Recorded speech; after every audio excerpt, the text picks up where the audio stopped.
What's up? What's up? It's AG Sports. I do have some updates for you guys. Coaching report card updates, some Madden ranking updates, DVOA updates, all that kind of great stuff that really into. We're really smart because we can talk about numbers, all the kind of genius stuff we talk about here. But also do have a cool little giveaway at the end of the video with some cards and stuff that I'm really giving them away because it might be worth something, but more importantly, we're kind of celebrating some achievements for the players that we talk about all the time. After the grades and the updates and things, I do have some leans to give out. I'm calling them leans mainly because the lines are not out for a lot of this stuff yet. It's like halves and quarters and stuff like that. Those lines usually won't come out until later in the week.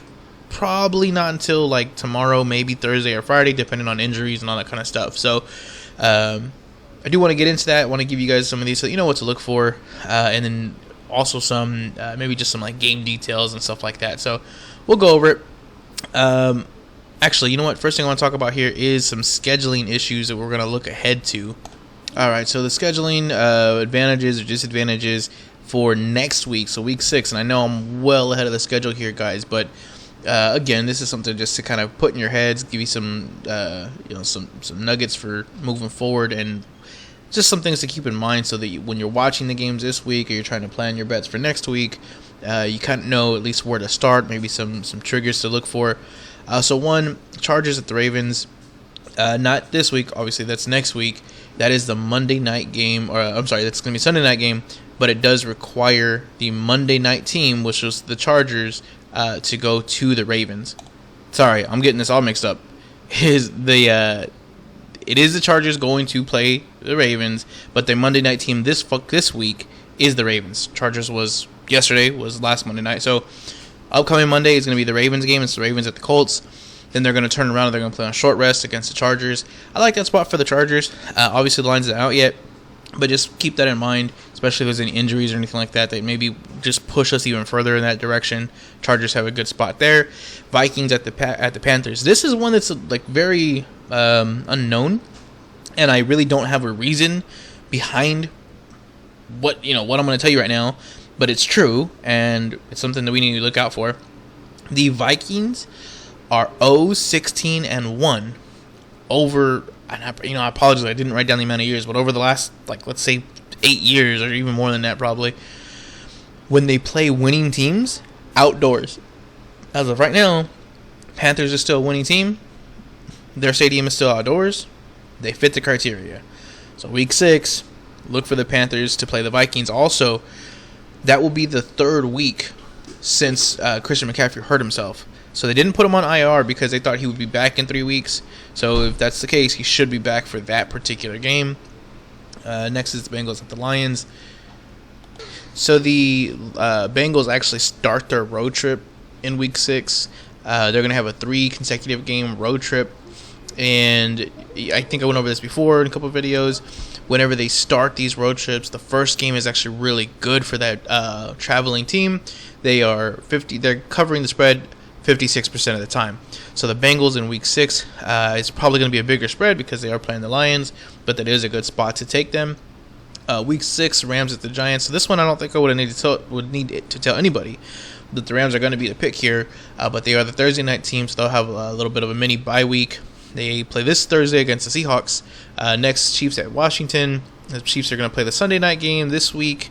Then they're going to turn around and play Sunday at noon, and they'll be traveling at Washington. It's just kind of a hard spot, so it's hard to really bet against the Chiefs, but again, it's just a bad spot for them as far as travel is concerned. They're playing late, they're getting up early. I think they're playing at home this week, but either way, they're still going to have to play late, get up early, and then probably take at least a half a day off just for travel concerns and things. So that's just some look-ahead spots. I really think out of all of these, the one I'm interested in is actually the Vikings at the Panthers, even though, like I said, I don't have a reason. I've thought about it, looked at different angles and stuff like that. I'm not sure why the Vikings have such a hard time playing outdoors. The best thing that I could think of was that the turf is a little bit different, and for running teams who like to run the ball, like with Dalvin Cook, maybe it's just it doesn't grip as well. The linemen don't get a good block on them. I'm not sure. That's just a total assumption on my part. But I do like that one, and the Bengals. Those are really the two that I'm interested in. Aside from that, like I said, we did update this coaching report card. Really, a lot of stuff kind of stayed the same. So from here on out, from week 4 on, a lot of the EDSR and all that kind of stuff is going to stay pretty similar. It's just, we've kind of found out who these teams are, how good they are, how good the play calling is, so there's really not going to be a lot of changes. I don't really want to go through each individual team, so again, if you want this report card, if you want to see where the grades turned out and kind of where each team is, just send me an email or put something in the comments below. Send your email address, your Twitter, whatever, and I'll go ahead and send you a copy of it. All right, so like I said, I don't want to go over each individual team with this one. So what we're going to do is we're going to go to the Madden report card. And again, just let me know if you do want a copy of that grading report card. So 49ers, Cardinals, we already had the Cardinals as favorites in this one. They were actually 12-point favorites, but now that I've updated the DVOA and field position and all that kind of stuff, they're down to 6.75, so about 7-point favorites. Still better than what the line is, so we're still getting value on this one. I think it has moved. It started at 4.5. It has actually moved to like 5.5 last time I checked, so you still got about a whole point of value. And 5.5 or 5 is not a key number, so I'd still love the Cardinals if you're jumping on them today. The prediction on the score with the grading report card here is 22-32, but you got to kind of put that into like a key number or something of a common number for football, so it's like 21-31. So the coaching report card says the Cardinals should be really 10-point winners. Also, though, we do check out quarters. Again, this is not so much indicative of the score that we're predicting, but more so where we're looking for the coaches to take advantage, or where we're looking for certain coaches to kind of shine through. In this case, it does look like the Cardinals should be winning the second and third quarter specifically, because they just have the higher output, or that's where they put value into scoring, and they kind of, I'm assuming they adjust to their opponent in the second, and they also make some of the adjustments in the third, and so far they haven't really had to score a whole lot in the fourth. 49ers, just kind of all over the place. They usually have a decent second quarter. The Cardinals do give up a lot of points in the second quarter, so maybe if you want to take like a second quarter over, very specific, you could do that, because it's probably going to be like 20 points scored in that quarter. But again, that's just more for show than anything. Now, I will say that the averages work out to pretty close to what the grading report card showed up. So this is 24-30, and the grading report card said 22-32. So I do think the score is going to be somewhere around this, and your total is probably going to be about 52 if you're looking to play the total. Not a pick, just again what the algorithms are shooting out. Browns and Chargers, so this one again was pretty even. It did, with the updates, it does have the Browns a little bit of a favorite, almost a full point of a favorite. Browns and Chargers right now, a prediction for the grading report cards that the Chargers would actually win. It's like a 28-21 kind of game.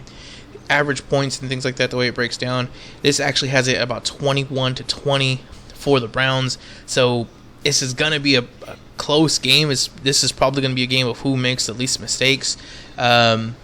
I think I said in the previous video, or I did say in the previous video, I think the Browns probably have the advantage here just stylistically, because they like playing that run game, and the Chargers keep that too high safety look.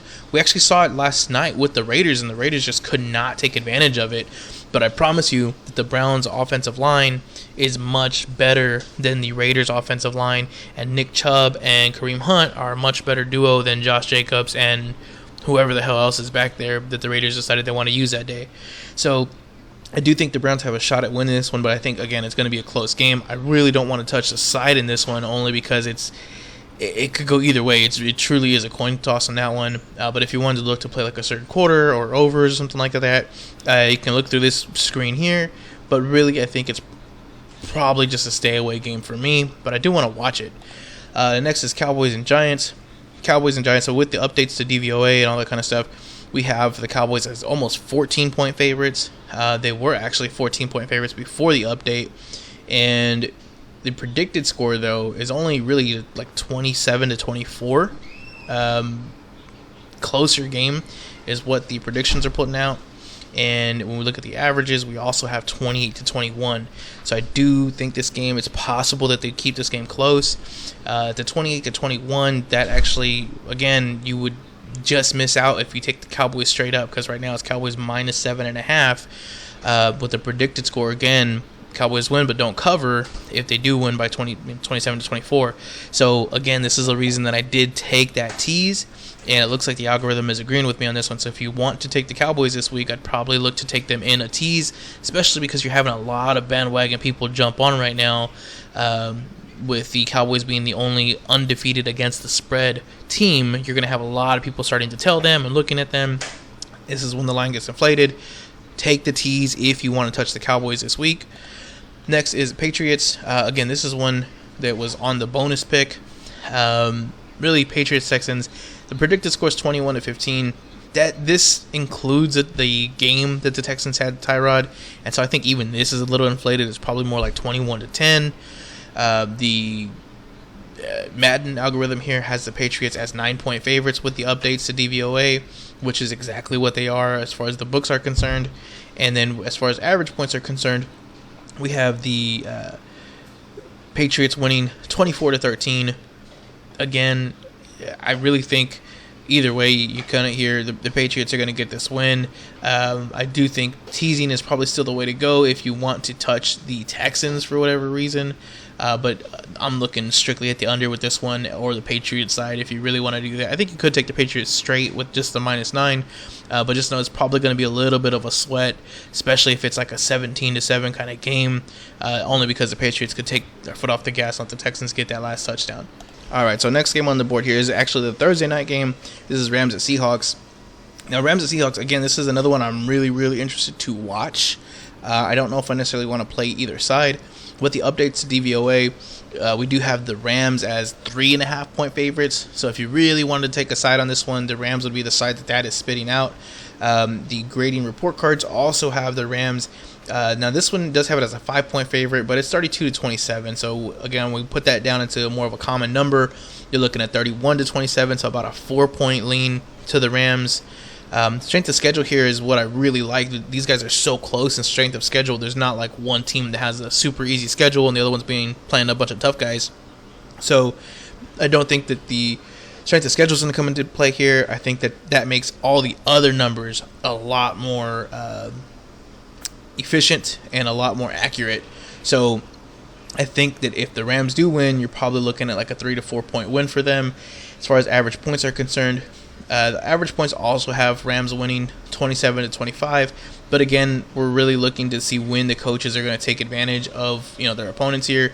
And it looks like the Seahawks are actually going to put out a pretty good second quarter according to this, with them liking to score like 12 points per second quarter, and the Rams allowing about 9 to 10 points per second quarter. Ravens and Colts, next one. With the updated DVOA, we have the Ravens as 13-point favorites, and the predictive scores have them by about 3 points.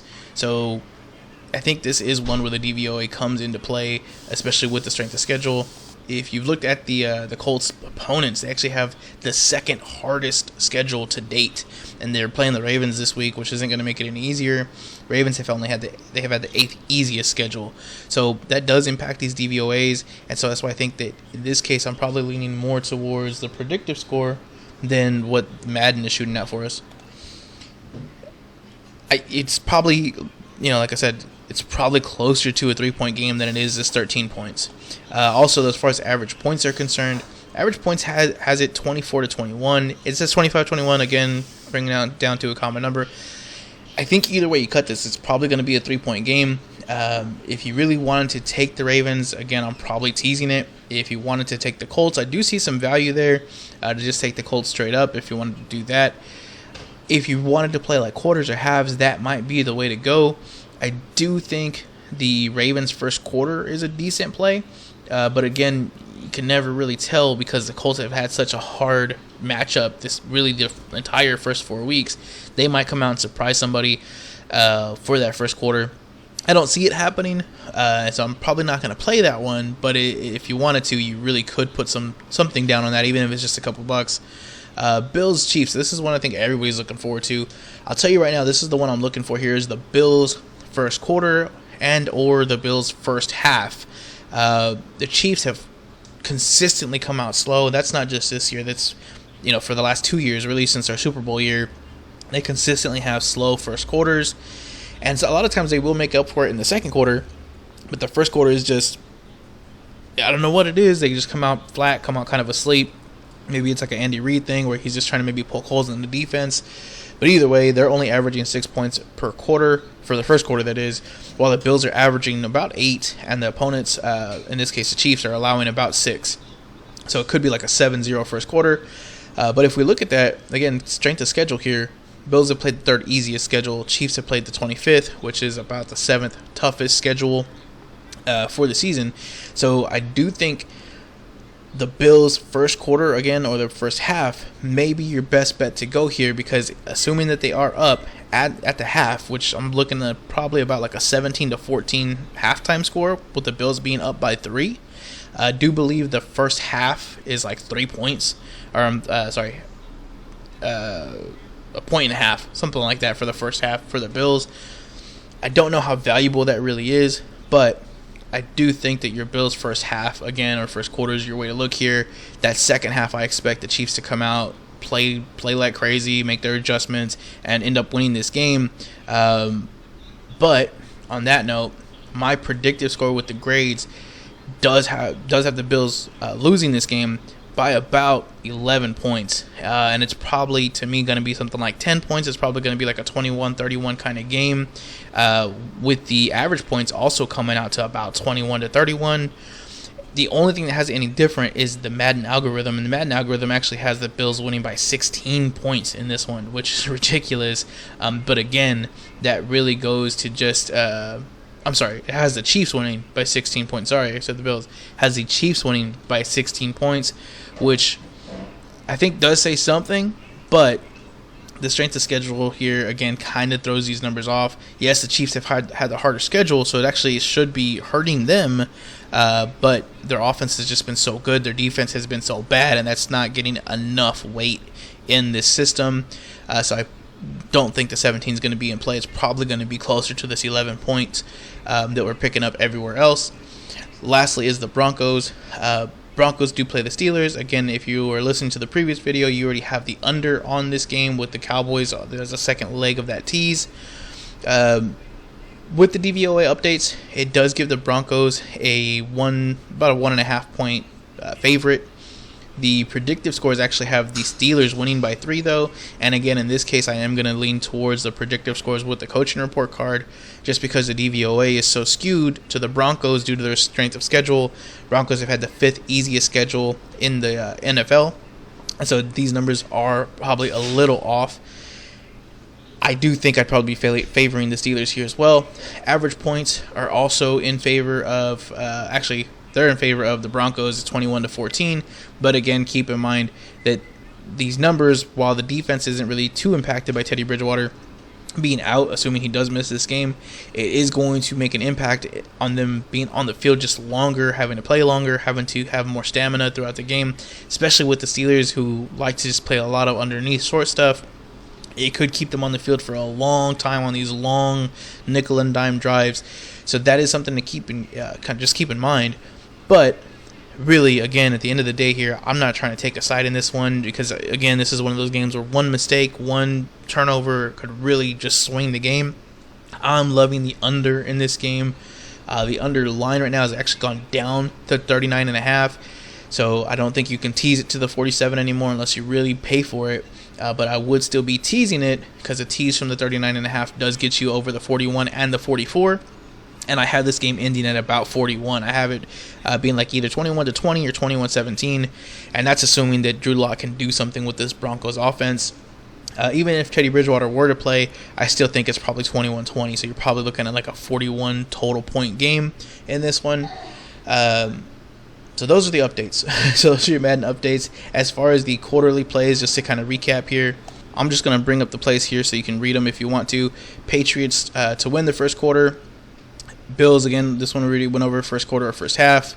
Rams Seahawks, again, I'm not really touching this first half, because this one is only, it's 0.5 is what they're willing to give you for the Seahawks. They made this line like almost like they were looking at my algorithm. They give you the Seahawks 0.5 for the first half, which I think they'll lose by 1, so that's not helping you. And then they also put the over-under for the first half at 26.5, which is a half point off my total, so it's not really helping you. There's not really any value in that one, so I would stay away from that, but that's what I expect the score to be. Ravens first half to be either -3 or the first quarter at -2.5. Again, the Ravens this week playing the Colts. I really think that first quarter is their best opportunity. If the Ravens can come out hot, get a touchdown up there, they should be able to hold the Colts back. They do have a decent run defense, and the Colts love running while it's a game. It's a neutral script for the game. I can see the Ravens stifling that Colts rushing attack and being able to put up a touchdown of their own. The only thing that kind of has me worried about this game is that the Ravens have a lot of injuries on their offensive line. They have guys that were guards playing tackle. We have like third stringers and fourth stringers on that offensive line right now. The injury bug is still getting them. They are getting some guys back. They're getting a little bit healthier, but I am still worried about that offensive line. So that's the only reason that I'm not too hyped about that particular play. Broncos and Steelers, again, first quarter under is what we're looking at that one. So again, very specific, first quarter under, because the Steelers are only allowing 3 points in the first quarter. The Broncos have been averaging 2.5 points in first quarter, but that's with Teddy Bridgewater. I can totally see that being 0 with Drew Lock. Maybe they do get a field goal, maybe they get a touchdown, but the Steelers have not been scoring in the first quarter. They've been at 1.8. The Broncos only allow 1.8. I know there have been some times where the Steelers should have probably scored a touchdown the first quarters, like against the Bills and things like that, and they just couldn't get it done. I don't think the Broncos are going to allow them to get it done either. So I think this is going to be like a 3-3 first quarter at most. All right, so lastly, just to double back on the Patriots first quarter, Patriots looked to probably score a touchdown, only because Texans have been giving up a touchdown on average. Patriots have been at least averaging a field goal, and I think a lot of the time it's really because the defense that they're playing against, like the Buccaneers last week, are not willing to give up that touchdown on the first drive or the first quarter. They have the 22nd toughest, or the 22nd easiest, I guess, which is the 10th toughest schedule to date. So I do think this is going to be kind of a drop in competition for them. So I do think they'll be able to get that touchdown in the first quarter, where the Texans have been averaging 2 points. The Patriots have only been allowing 4. And again, that goes back to their strength of schedule. I don't think they're going to allow Davis Mills to get a touchdown, at least not in the first quarter, maybe in the second. I think that's where the Texans have really been emphasizing passing the ball. They're going to try to run the ball as long as they can, for as much as they can, and I don't think the Patriots are going to be willing to give them that kind of play. So the Patriots, probably -0.5, maybe -1 for that first quarter. That's what I'm hoping the line comes out. Realistically, because it's a 9-point line, you're probably going to have to take like -2.5. I still like it at that, but obviously if we can get it a little bit lower or jump on it, but that's why I like that first quarter play. Lastly, guys, I just want to go over the giveaway like I was talking about, which will be some cards. All right, so like I said, we're going to celebrate some of these guys that we've been watching here and some guys that are making some moves. So Trey Lance is the first one, guys. This is obviously his rookie card. It is going to be from his college days, his college uniform, all that kind of stuff. So we do have the RC up here. Rookie card, which, again, not super valuable right now, but if you're holding on to this one, if you collect football memorabilia, definitely something you want to look at. We also have the Russell Wilson and Jonathan Taylor cards, and these are their collegiate cards. They are Prism cards, just making them that much more rare. Red, white, and blue, all that kind of stuff. So if you're into card collecting, definitely know what these are about. Even if you don't, though, definitely a good addition to just some football memorabilia. And again, Russell Wilson grabs the win last week. Jonathan Taylor gets his first touchdown of the season last week. Trey Lance finally gets to kind of show what he has, and he's going to get to start this week. So some guys that are definitely on the rise, some guys we want to celebrate. Just take a second to notice that, hey, they've done pretty good, whether it's fantasy team, gambling, whatever you're doing. Russell Wilson actually did get us the win last week against the 49ers. So if you want to win these cards, just comment below. Give me your best bet, your pick for the week. It cannot be a money line. No money line bets. Give me your best bet. Whoever wins, whoever has the biggest margin on winning, you'll win the cards. So give us your pick, guys. Nothing to lose. All of us want to see what you guys are picking. We want to see what everybody else is getting. So thanks again for listening. Hopefully this was helpful. Have a great day, and thanks. Good luck.